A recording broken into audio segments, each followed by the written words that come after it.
YouTube, what's up? Back again for another daily fishing video here on Andrew Upshaw Fishing. Today's fishing tip, guys, it's a finesse technique that not many people talk about, but a lot of people use. It's not a Ned rig, it's not a shaky head drop shot, Nico rig. It's none of those popular techniques, but it's definitely one that you need to pay attention to.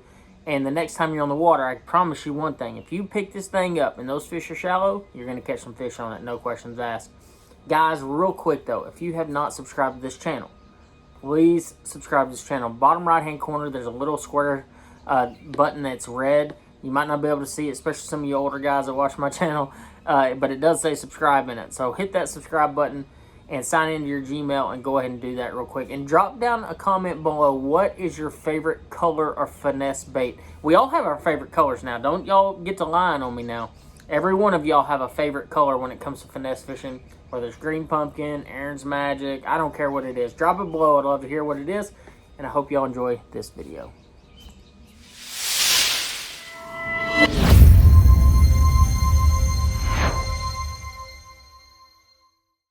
Alright guys, today's video is going to feature a finesse technique that not many pros ever talk about. The only other pro I've heard talk about is Mike Iaconelli, and he definitely has his system perfected for him. I'm going to give you a few alternatives as far as how I rig mine, but the backwards gliding French fry, you know, that is a very niche technique, but I have found so many situations where it's effective. One in particular, fishing around docks, especially if you're not a very good caster, you can throw this thing up there and it's going to glide backwards up under the dock. Another situation where it's been extremely effective for me is around vegetation. So if you have a mat of vegetation that comes out off the bank and you know those fish may be spawning underneath that mat of vegetation, or maybe you're dealing with some high water situations and you can't quite get that bait in where you need it to, you cast it to the edge and the bait just backs right on in there. It's really a cool technique. I'm going to give you a couple different baits though that I like to use and how to rig it real quick. So, I mean, it originated from the original French fry. I have an original French fry here. This is an original French fry.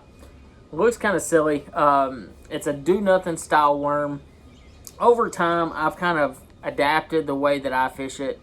The old school method here was you took a nail weight, just like this, and the flat top up here, this was the front of the hook, and this was the back. So what I would actually do is take that nail and shove it in the very back end of that French fry, just like so. And then you would take like a 2/0. You wouldn't want to throw too big a hook now. You want to throw a little bit lighter hook, because the heavier the hook, the more it's going to balance that weight out. So the lighter the hook, it'll make it glide better. So I'm going to take either a 2 to 3/0. 3/0's kind of big, but basically a 2/0, just a round bend hook, and I'm going to expose it just like so. And so when I throw that thing up there, I'm throwing it weightless now. This is how you, I mean, this is the rig. You throw it up there, it actually will hit the water and it'll start gliding backwards through the water. Now, over time, I've kind of adapted it into another bait. And it's a bait I use a lot. It's a bait that I've caught a lot of big bass on. And y'all have heard me talk about it quite a bit. And that is the 4-inch Ocho. Now, you can do this with a lot of different stick baits. The 4-inch Ocho, for the true finesse aspect of it, I throw the 4. But guys, I throw the 5 a lot too. So, real quick, I'll show you exactly what you do. You take your Ocho, and you can actually rig this Ocho both ways. You can rig the hook through the tail and put the weight in the head, or you can do it the other way, where you put the hook where it's supposed to go and the weight in the tail. So, for today's video, I'm just going to show you the way that I typically rig it, which is weight in the tail. So, all you do is you just poke that weight in the tail of the worm, just like so. And I use real standard little nail weights, okay? And you just, the same hook, a 2/0 offset shank round bend hook. I like a lighter wire hook because I'm typically throwing this on like 8-pound, 10-pound, and you just expose it the same way, you know. What this will do, so the difference is, so when you're throwing that French fry, I like a French fry if I'm fishing really shallow water, like a foot deep.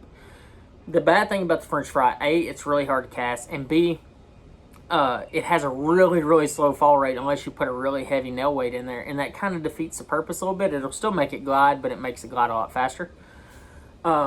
But the Ocho, the cool thing about the Ocho or a Cinco or any other stick worm is they're a little bit heavier, so you can cast them easier, and you still have that back action. It'll still glide backwards, even if you rig it like this, by putting that nail in the tail. This is a little deal that we've done at Rayburn, Toledo for a really long time.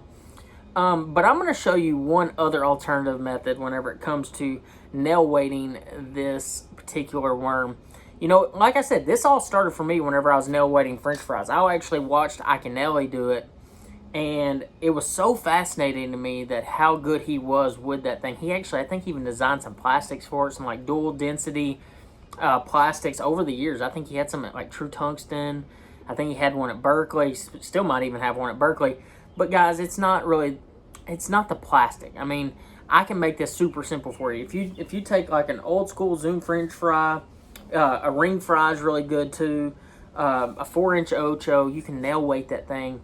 Put it on a 2-aught hook. Put it on like 8 to 10 pound fluorocarbon with a spinning rod, and kind of fling it around bushes, grass, and things like that. And you will absolutely catch more fish. And the thing is, this is a perfect thing whenever you're fishing on guys that are just on weightless stick worms like Cinco's, Ochos around, wacky rigs around all the time, doing all these other things. You can throw this because not many people are going to be doing it, and you can catch a lot of fish. But one alternative method, like I was going to tell you, is I'll actually throw this out deep.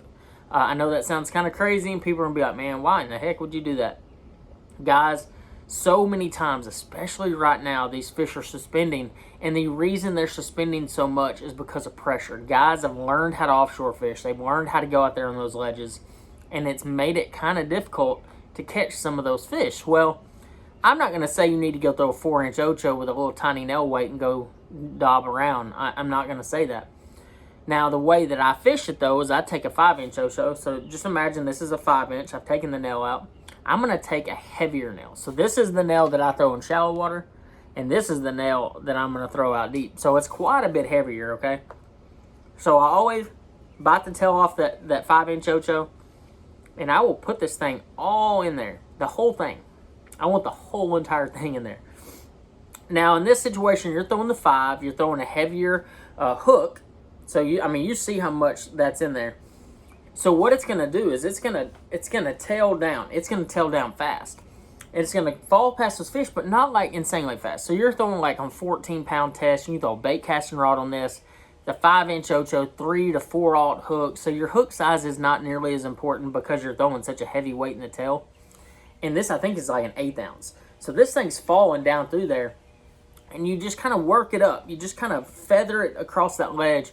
And if those fish are down there, they've never seen that. I mean, the way that they typically see, even if it's a shaky head, imagine this is the head of the shaky head. Your worm's dragging like this, okay? Well, in this situation, the worm's dragging backwards. So it's dragging like this. So it's kind of dragging away from them. I'm not saying it's going to work every time, but it's definitely one of those little sneaky deals that will get you a lot of bites next time you're on the water. So, guys, if you learn anything from this, know this. This thing originated from throwing a French fry. This bait here, or a ring fry. I mean, I know guys that throw ring fries. I still throw ring fries. And ultimately, that is the original technique because you can fish it so slow. It has such a slow fall, and it's this backwards gliding motion. That backwards gliding motion will trigger strikes just as much as you were ripping a chatterbait out of grass. Because when that plastic hits the water, especially if they're seeing plastic just fall straight down or nose down, when that thing glides back to them, it's instant. They eat it. So, guys, I hope you learned a little bit about this little technique. It's a little sneakier technique, but I know the next time you're on the water, if you give it a shot, if you take your French fry, a 4-inch Ocho, and you tail weight it with that nail weight Texas rig, you're going to put some more fish in the boat. Guys, I hope y'all enjoyed this. If you have not yet, hit that sub button in the bottom right-hand corner. Comment below, what is your favorite color? Now, in color, I keep it pretty simple. Green pumpkin, June bug, shad color. I mean, you kind of keep it pretty basic in this deal. Watermelon red's another great color. Do these couple tricks, and I know you'll catch a lot of bass. Thank you guys for watching. I'll see you on the next video.